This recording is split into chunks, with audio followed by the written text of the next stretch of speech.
یکی از همکارای من زمستون یک کلاینتی داشته، این بنده خدا اوبر میکرده و اومده غذا دلیور بکنه، برگشتنی لیز خورده، سرش خورده به این پله ها و متاسفانه ضربه مغزی شده و اگه اشتباه نکنم 1 الی 2 ماهی کما بوده.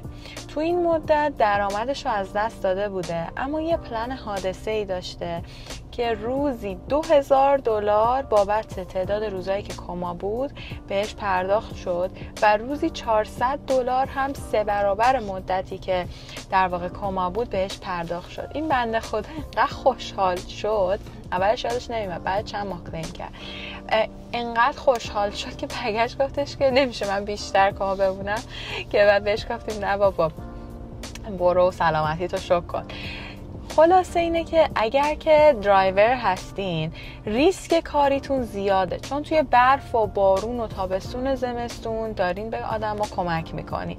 ما هم میتونیم یه پلنی رو براتون در واقع تهیه بکنیم که درآمدتون رو تا سقف $12000 حتی بیشتر توی موقع های هات کاور بکنه. با من ارغوان رستگاری تماس بگیریم و خیلی خوشحال میشم که بتونم کمکتون کنم.